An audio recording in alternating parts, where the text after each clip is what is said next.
it's so easy to jump over these things, and even in your papers, because these ideas are revolutionary in a sense that isn't immediately obvious in the cautious manner in which they're couched.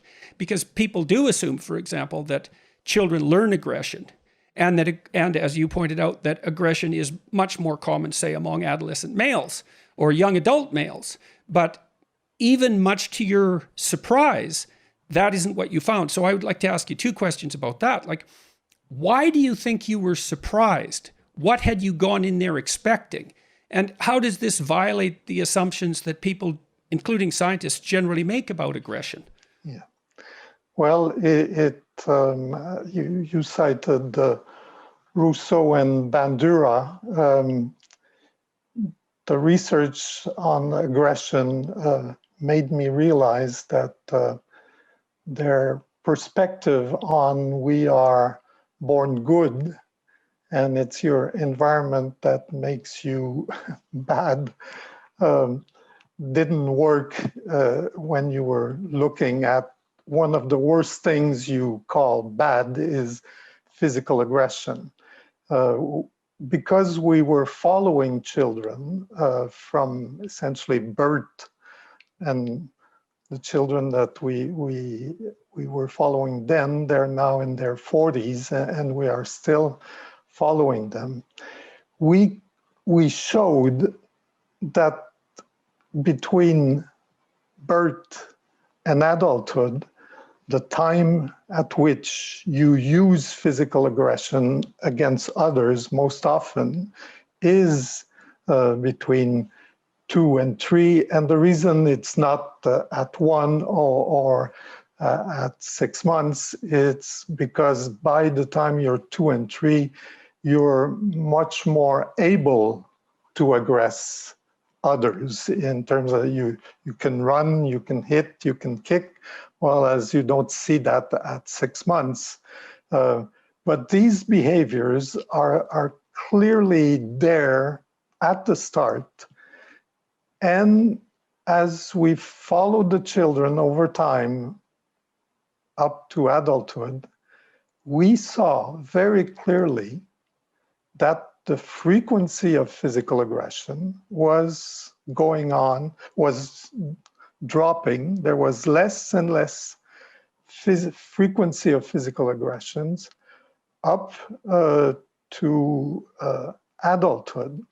So the idea that we learn from our environment to aggress doesn't fit the data at all. It's rather, with time, we learn not to physically aggress, because everybody, even those who were physically aggressing very often, with time, the frequency decreases. There is more damage if you get hit by an adolescent than by a 2-year-old.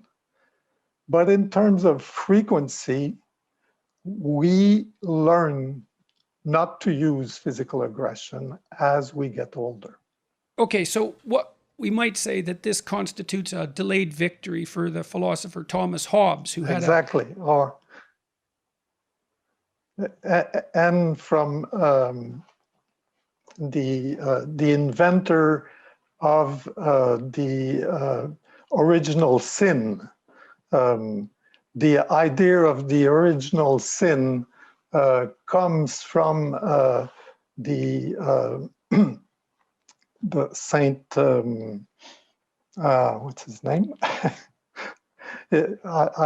He lived in Rome. Not Saint Thomas Aquinas. It's okay. We'll find well, it. Anyway, this saint describes. He says, "I want to find when I started to commit sins," and he says, "I went to see the children, very young children, and I can see that I started to sin very early in life. I beat my parents, I hit everybody. And so this idea has been there for a long time, but there has been this big resistance to believe that we are born to live like animals, and that with time we learn to live in a civil society.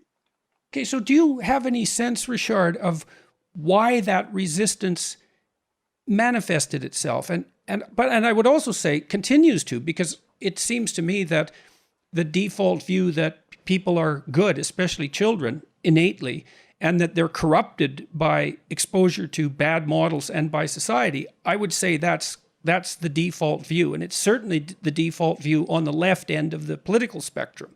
So why do you think that that became so dominant if the data, even the observational data, was there thousands of years ago, let's say, and certainly is there in the scientific literature now?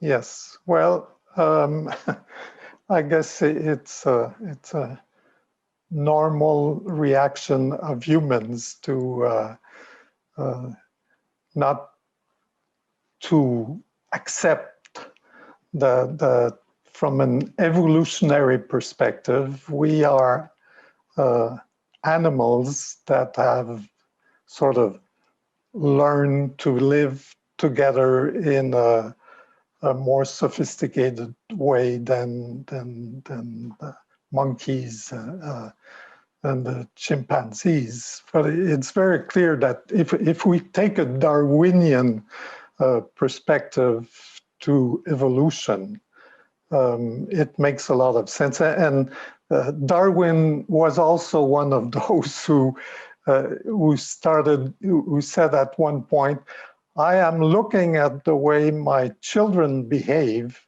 and it's clear that my children are using physical aggression within the first year of life. Yeah, he was a very careful observer. He was, and he wrote quite a lot about the behavior of his children, and it inspired him in terms of understanding human development. Okay, so back to Hobbes. He's sort of the antithesis of Rousseau, and Hobbes believed that in the state of nature, life would be nasty, brutish, and short, and that it was only socialization that made us civilized. And your data essentially support that viewpoint, except it's more complex, because Rousseau wins to some degree, because you've tracked out 3 developmental pathways. So although on average, young children are more aggressive than older children and adolescents, if you look, your research and others indicates that if you look at the population of young children, all children are not equally violent. And so maybe you could walk us through that. Yes. Yes, there are important differences between children.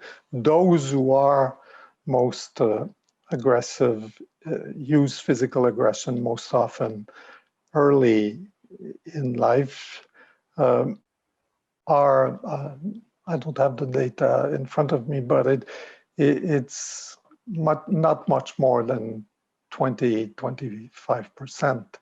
And a lot of children are not using physical aggression. And there is the difference between males and females. We get similar developmental trajectories, but essentially most girls do not use physical aggression. Okay, so your data, the data I reviewed this morning suggested that about 30% of children use very little aggression to begin with. Yes. 50% use some, and about 17% are quite aggressive, and they stay that way. They tend to stay that way. They remain relatively high to the others, but they decrease with time. Right. The frequency decreases with time. So those who are likely to be aggressive in adolescence were also likely to be aggressive as children, but all children, including the aggressive children, tend towards less aggression as they mature. Yes, yes. But also, again, it's useful to repeat this. So 30% show very little aggression across the board, right from childhood onward. 50% are in the mixed group, using aggression sometimes when they're children, but that declines precipitously as they age. And then there's 17%, they decline as well, but the population of aggressive adolescents is disproportionately drawn from those children who were exceptionally aggressive in their earliest infancy. Yes.